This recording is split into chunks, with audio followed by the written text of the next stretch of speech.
ಎಲ್ರಿಗೂ ನಮಸ್ಕಾರ. ನವರಾತ್ರಿಯ ಮೊದಲನೇ ದಿನ ದುರ್ಗಾದೇವಿಯ ಮೊದಲನೇ ಅವತಾರವಾಗಿರುವ ಶೈಲಪುತ್ರಿ ಅಮ್ಮನವರನ್ನು ಹಾಗೆ ನಾನು ನೈವೇದ್ಯಕ್ಕೆ ಅಂತ ಸಿಹಿ ಪೊಂಗಲ್ನ ಮಾಡಿದ್ದೀನಿ. ಆಕಳು ತುಪ್ಪನ ಯೂಸ್ ಮಾಡಿಕೊಂಡು ಯಾವುದೇ ರೀತಿ ಸಿಹಿ ತಿಂಡಿನ ನೈವೇದ್ಯಕ್ಕೆ ಮಾಡಬಹುದು, ಇಲ್ಲ ಅಂದ್ರೆ ತುಪ್ಪನೂ ಕೂಡ ನೈವೇದ್ಯಕ್ಕೆ ಹಾಗೆ ಇವರಿಗೆ ಪ್ರಿಯವಾದ ಹೂವು ಅಂದ್ರೆ ದಾಸವಾಳ. ಇವತ್ತು ದಾಸವಾಳದ ಹೂವಿಂದ ಪೂಜೆ ಮಾಡೋದ್ರಿಂದ ತುಂಬಾನೇ ಒಳ್ಳೆಯದು. ಶೈಲಪುತ್ರಿ ಅಮ್ಮನವರನ್ನ ಪೂಜೆ ಮಾಡೋದ್ರಿಂದ ಏನ್ ಫಲ ಸಿಗುತ್ತೆ ಅಂದ್ರೆ ತಾಳ್ಮೆ, ಶಕ್ತಿ, ಧೈರ್ಯ ಈ ಮೂರನ್ನು ನಾವು ಪಡ್ಕೊಳ್ಬಹುದು.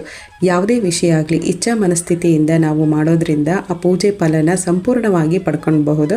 ಹಾಗೆ ಬೆಳಗ್ಗೆನೆ ನಾನು ಅಖಂಡ ದೀಪನ ಹಚ್ಚಿ ಪೂಜೆ ಮಾಡಿ ಮುಗಿಸಿದ್ದೀನಿ. ವರ್ಷ ಹೊಸದಾಗಿ ಮಣ್ಣಿನ ದೀಪ ತಂದೆ ಅಖಂಡ ದೀಪನ ಹಚ್ಚಬೇಕಾಗತ್ತೆ. ಹಾಗೆ ದೀಪಕ್ಕೆ ಸ್ವಲ್ಪ ಅರಿಶಿಣ ಮತ್ತೆ ಸ್ವಲ್ಪ ಜವಾದು ಪೌಡರ್ನ ಮಿಕ್ಸ್ ಮಾಡಿ ದೀಪ ಫುಲ್ ಆಗಿ ಅರಿಶಿಣನ ಹಚ್ಬಿಟ್ಟು ದೀಪನ ಬೆಳಗಿಸ್ಬೇಕು. ಸೊ ಹಾಗೆ ವಸ್ತುಲ ಪೂಜೆನ ನಾನು ಯಾವಾಗ್ಲೂ ವಾರದ ಪೂಜೆ ಹೇಗ್ ಮಾಡ್ತಾ ಇದ್ದೆ ಅದೇ ರೀತಿ ಮಾಡ್ಕೊಂಡಿದ್ದೀನಿ. ಸಿಂಪಲ್ ಆಗಿ, ತುಂಬಾ ಗ್ರ್ಯಾಂಡ್ ಆಗಿ ಏನು ಆಚರಣೆ ಮಾಡ್ತಾ ಇಲ್ಲ, ಸಿಂಪಲ್ ಆಗಿ ನಾನು ಮಾಡ್ಕೊಂಡಿರುವಂತದ್ದು. ಹಾಗೆ ನಾಳೆ ದುರ್ಗಾದೇವಿಯ 2ನೇ ಅವತಾರವಾಗಿರುವ ಬ್ರಹ್ಮಚಾರಿಣಿ ಅಮ್ಮನವರನ್ನು ಪೂಜೆ ಮಾಡುವ ದಿನ. ಸಿಗೋಣ ಮುಂದಿನ ವ್ಲಾಗ್ ಅಲ್ಲಿ. Thank you for watching.